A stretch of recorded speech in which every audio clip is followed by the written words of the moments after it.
Hey friends, welcome to the Anton Rock Show. And today's episode is brought to you by Brittany, who has requested that we check out the song Heartkiller by him off of their 2010 record, Screamworks Love in Theory and Practice.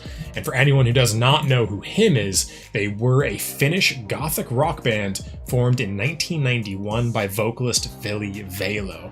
And definitely is one of the most interesting bands we've done on the channel for sure. Nobody quite sounds like him. And also, before we get into this one, make sure you guys stay to the end of this video because I'm going to be revealing how you can win a free song request and get exclusive bonus content. So stay tuned, and that's it. So let's get into him, Heartkiller.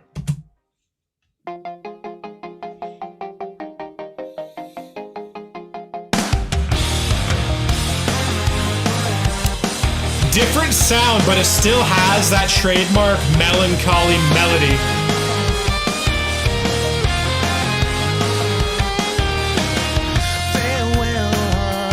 World, I'll send you postcard birds in the flames you tried so hard to extinguish with fear of failing. I'll write down everything I had learned, and it I love his melody here.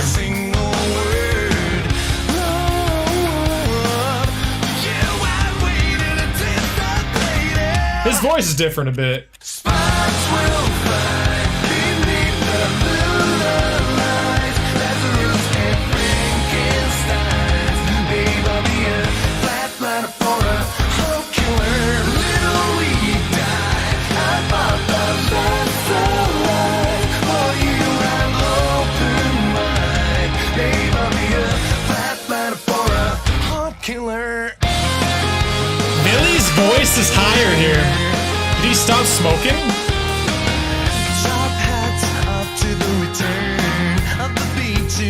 I love the different vibe.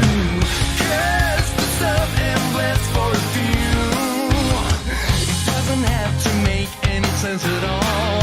Come hither and we'll fall in love for love.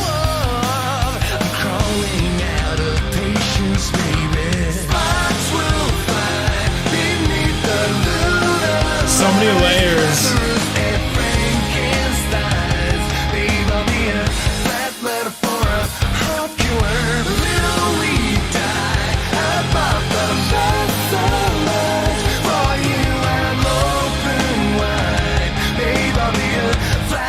For a Heartkiller, paint all your sorrow for me to sing.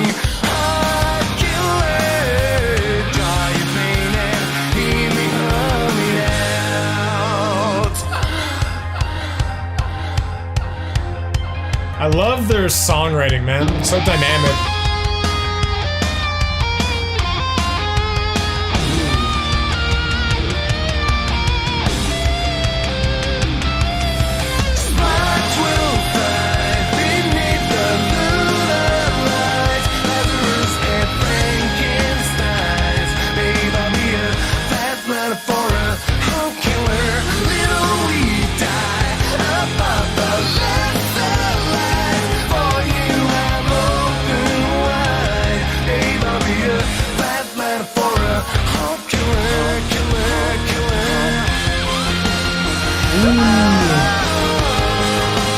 I wanted a proper bridge. Babe, I'll be a flatliner for a Heartkiller.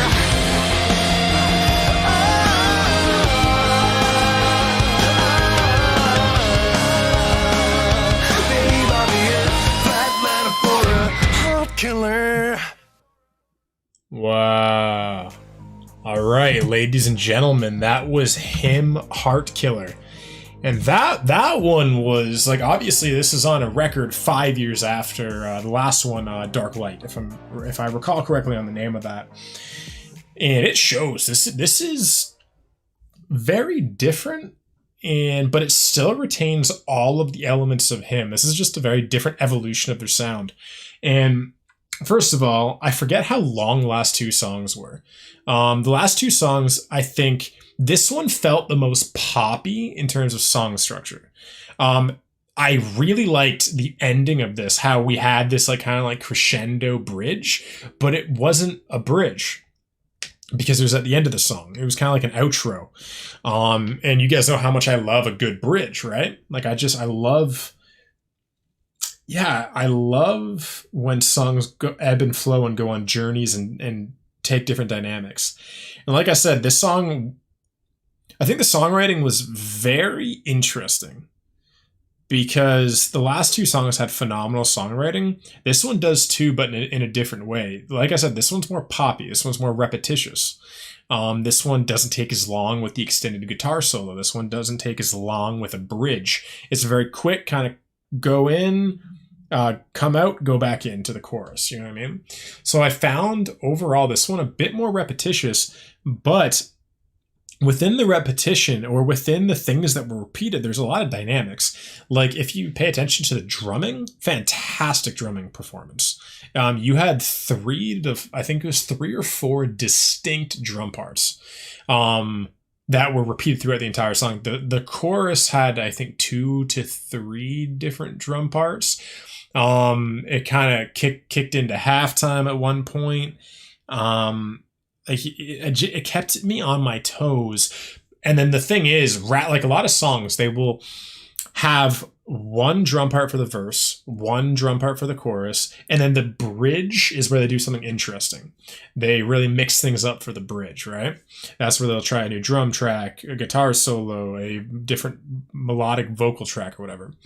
Where this one, yeah, the bridge was very brief, but where they had all the different dynamics, as I just mentioned, was in everything. The verse had, I think, 2 kind of parts, and the chorus had 2 or 3 different parts. And again, just kind of, it took me by surprise because I was trying to find the groove the whole time, and I kind of finally figured it out at the last chorus. But yeah, it threw me for a loop at first. I couldn't quite figure it all out. It was evolving and changing. So if this was me, like, you know, if I was to write in him, if I was to be the producer, I'd be like, all right, I love how much the song evolves within the main structures, the verse and the chorus. How about we do that? And then we have an extended bridge, because you know me, I love extended, big, epic bridges. And I felt, yeah, this song stayed within a certain lane.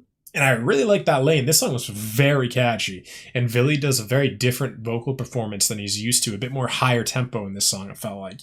And his voice was higher. It was less like a smoker's voice. You know what I mean? Which I do love his smoker's voice. I love that richness. I love that texture. I love that gravelly low end on his voice. But this was a very cool way to mix things up.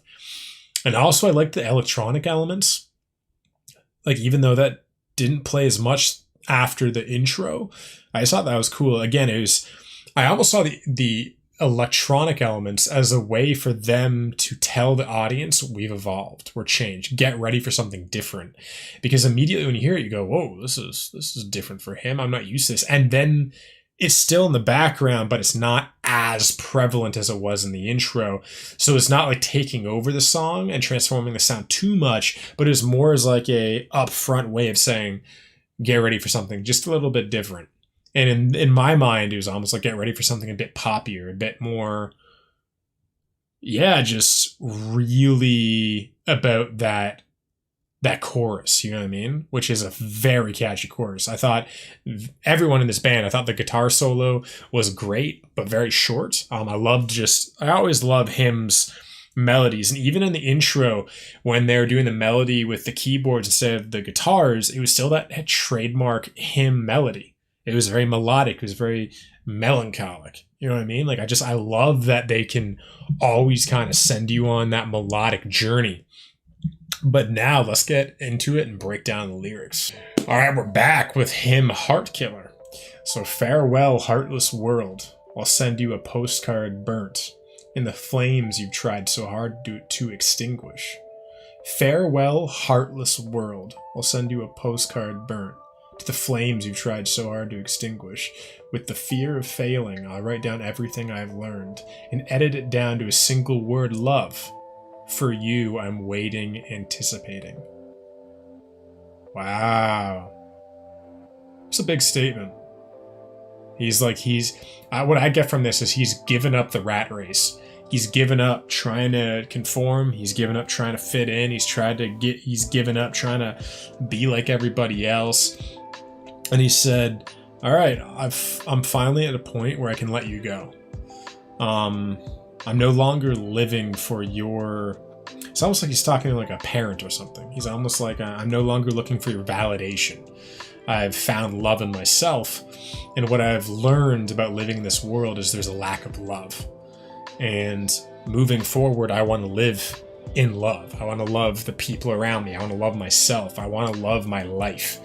And for this, I have to say goodbye to the world. And I think what he's talking about is he's entering in a new world. As you know, our lives are a series of worlds. The world of our parents, the world of school, the world of 9-to-5 jobs.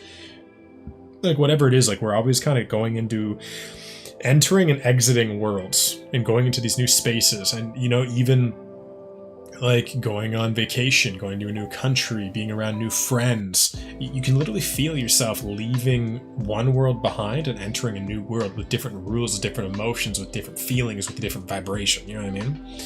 Sparks will fly beneath the Luna light. Luna, for anyone who doesn't know, is moon, but you probably do that. Lazarus at Frankenstein's. Babe, I'll be a flatliner for a heart killer. A little we die above the lesser light. For you I'm open wide, babe. I'll be a flatliner for a heart killer. Top hat's off to the return of the beat to lick a wound to. Top hat's off to the return of the beat to lick a wound to. His lyrics are very interesting sometimes. Sometimes, I don't know if it's just the way that Genius has written this down or the way he actually sings verses, but sometimes it's like, most singers at least, the way they write their lyrics is like one idea, second idea, third idea, fourth idea. Sometimes I've noticed with Villy is he's like one idea, two idea, there's connections between the lines that is sometimes difficult for me to understand because I'm so used to so many artists having much more simple ways of lyricism. So it's kind of cool. It kind of keeps me on my toes. Cursed for some and blessed for a few. It doesn't have to make any sense at all. Come hither and we'll fall in love for love. I'm crawling out of patience, baby. Paint all your sorrow for me to sing. Heartkiller, draw your pain and hear me hum it out. He's almost like, what I get from that is he's saying like art is the alchemization of pain. It's like everything I create comes from pain. So give me your pain, treat me badly. If that's what he's saying. He's saying either share with me your pain or give me pain. And then I'll alchemize that into art.